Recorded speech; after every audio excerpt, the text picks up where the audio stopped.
भाई खबरों में आगे बढ़ते हैं। आज की एक और बड़ी खबर है और सभी को सावधान रहने की जरूरत है। इस खबर के साथ जानलेवा हो सकती है। जनवरी आने वाली है और बताया जा रहा है कि ये जो चीन में हालात हैं, अगर नहीं संभले तो हालात खराब भी हो सकते हैं। चीन में अभी भी लाशें पटी हुई हैं। आप देख रहे हैं जहां तक नजर जाएगी आपको लाशें ही लाशें नजर आएंगी। चीन में अभी पीक नहीं आया, तब हजारों जानें रोज जा रही है। अगली तस्वीर दिखाइए जरा। ये आप देख रहे हैं एक और चीन की तस्वीर। अभी भी हजारों जानें जा रही है। अभी संक्रमण का जो दर है वो बढ़ चुकी है। लाखों मरीज रोज सामने आ रहे हैं कोरोना संक्रमण के।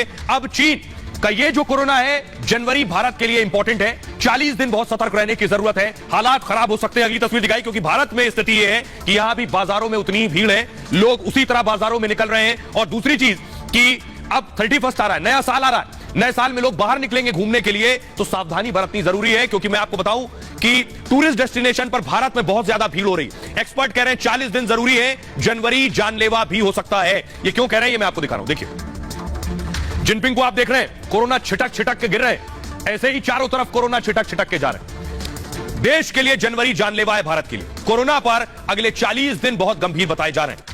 एक्सपर्ट्स मानते हैं कि चौथी लहर भी आ सकती है। भारत में 3 लहर आ चुकी है, चौथी लहर भी आ सकती है। पूर्व एशिया में मामले बढ़ने पर 35 दिन में भारत में लहर आ जाती है। यानी पूर्व एशिया में मामले बढ़े तो भारत में 35 दिन में दिखने लगता है। चीन के साथ अमेरिका, जापान में भी संक्रमण बढ़ गए हैं। जापान में बुधवार को 415 लोगों की मौत हो गई है, जो कि एक दिन में मौत का अब तक का सबसे बड़ा, सबसे ज्यादा आंकड़ा है। 3 लहरों में, अगर मैं बताऊं 3 लहरों में सामने आया, मामले धीरे धीरे बढ़ते गए। पहली लहर देखिए, अगर आपको याद हो, पहली लहर 2020 में आई थी। पहला केस 30 जनवरी को केरल में आया था भारत में।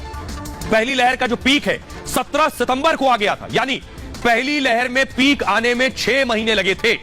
और उसके बाद इस दिन 98,000 नए मरीज भारत में सामने आ गए थे। 10 फरवरी को पहली लहर कमजोर हो गई थी। सितंबर में पीक था, फरवरी में कमजोर हो गई थी। करीब 377 दिनों तक पहली लहर चली थी। उसके बाद करीब 1 करोड़ से ज्यादा लोग संक्रमित हुए। 1,55,000 जानें भारत में गई थी। दूसरी लहर याद कीजिए, दूसरी लहर 2021 में आई। मार्च से ही संक्रमण में तेजी आनी शुरू हो गई थी दूसरी लहर में। अप्रैल और मई में दूसरी लहर चरम पर पहुंच गई थी। कितने दिन में? सिर्फ 2 महीने में भारत में पीक आ गया था। पहले में 6 महीने में पीक आया, दूसरी लहर में 2 महीने में पीक आया। 61 दिन में कोरोना ने तबाही मचानी देश में शुरू कर दी थी। हर दिन औसतन 2000 से ज्यादा कोरोना से मौतें होने लगी थी। 6 मई को दूसरी लहर का पीक आ गया था। तब तक एक दिन में 4 लाख से ज्यादा केस सामने आ रहे थे। ये दूसरी लहर थी। अब तीसरी लहर देखिए, 2021 में 27 दिसंबर को शुरुआत हुई तीसरी लहर की। 21 जनवरी को इस लहर का पीक आ गया। यानी 27 को शुरू हुई दिसंबर में और जनवरी में पीक आ गया। कुछ दिनों में पीक आ गया। इसीलिए कहा जा रहा है चौथी लहर का पीक बहुत तेजी से आ सकता है। तीसरी लहर में 3,47,000 मामले 21 जनवरी को सामने आ गए थे। और इसके बाद संक्रमण दर का कम होना शुरू हुआ था। एक महीने में 50 लाख नए मरीज सामने आए थे। इस दौरान 10,465 लोगों की मौत हुई थी। अब 40 दिन में कहा जा रहा है भारत के लिए बहुत इंपॉर्टेंट है। और इन 40 दिन में यानी जनवरी जानलेवा हो सकता है। इसीलिए आपसे कह रहा हूं, अब सुनिए जरा, एम्स के महामारी एक्सपर्ट है संजय राय, उन्हें सुनिए। इंडियन ट्रेजेक्टरी की मैं बात करूं कि आगे क्या है, सो बहुत ही अनलाइकली है कि कोई बहुत ही बड़ा वेव आके हमें परेशान करने वाला है। नंबर ऑफ केसेस हो सकते हैं, नंबर ऑफ हॉस्पिटलाइजेशन बढ़ जाए, डेथ बढ़ जाए, क्योंकि आज की डेट तक जो भी हमारे पास एविडेंस है कि जिनको नेचुरल इन्फेक्शन हो गया वो अच्छे समय तक प्रोटेक्टेड है, लंबे समय तक प्रोटेक्टेड है और बेटर प्रोटेक्टेड है। तो और जिस तरीके से इन्फेक्शन सेकेंड वेव में हुआ था, उसके बाद ओमिक्रॉन इस साल जनवरी में आया। जो भी हमारे सीरो सर्वे थे सेकेंड वेव के बाद ही बता रहे थे कि करीब 68% पॉपुलेशन कंट्री लेवल पे, कुछ स्टेट में 80 to 90% तक हो चुका था इन्फेक्शन। उसको देखते हुए कहा जा सकता है कि हम बड़ी अच्छी स्थिति में। लेकिन खतरा कहां से, ये मैं आपको बताने जा रहा हूं। चीन कोरोना एक्सपोर्ट कर रहा है।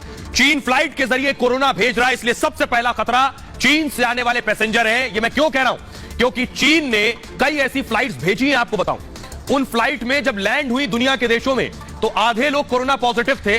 देखिए इस रिपोर्ट में।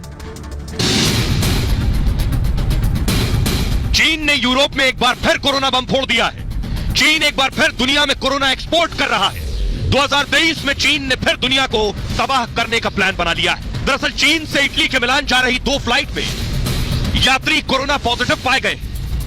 एक फ्लाइट के 92 यात्रियों में से 35 यात्री कोरोना पॉजिटिव पाए गए हैं। चीन की दूसरी फ्लाइट के 120 यात्रियों में से 62 यात्री कोविड पॉजिटिव पाए गए हैं। इतना ही नहीं, कोरोना किंग जिनपिंग ने चीनी नववर्ष पर विदेश जाने के लिए लाखों लोगों को वीजा जारी करने का फैसला किया है। इससे पूरी दुनिया में कोरोना फैलने का खतरा मंडराने लगा है। और आइए अब मैं आपको बताने जा रहा हूं, चीन कोरोना एक्सपोर्ट कर रहा है पूरी दुनिया में। भारत ने किन किन देशों से आने वाली फ्लाइट्स पर निगरानी शुरू कर दी है और कह दिया है बिना रिपोर्ट नेगेटिव के भारत में एंट्री नहीं मिलेगी। देखिए कौन कौन से देश हैं। तैयारी है आपके सामने, देखिए चीन से भारत आने वाली फ्लाइट, दक्षिण कोरिया से भारत आने वाली फ्लाइट, जापान से भारत आने वाली फ्लाइट, थाईलैंड से अगर जो फ्लाइट भारत आ रही है, हांगकांग से और सिंगापुर से। ये जो देश हैं जिन्हें आप देख रहे हैं, इनसे फ्लाइट से जो भी पैसेंजर आ रहा है उसे अपनी नेगेटिव रिपोर्ट लेकर आनी होगी। भारत ने क्यों किया है आरटीपीसीआर रिपोर्ट नेगेटिव हो? आइए आपको बताता हूं कि आखिर ये करने के पीछे वजह यह कि इन देशों में हालात खराब है, इन देशों में स्थिति क्या है कोरोना की, तभी भारत ने फैसला लिया है। इन 6 देशों में हालात देखिए, कोरोना से लगातार केसेस बढ़ रहे हैं। ये आपके सामने आ गया।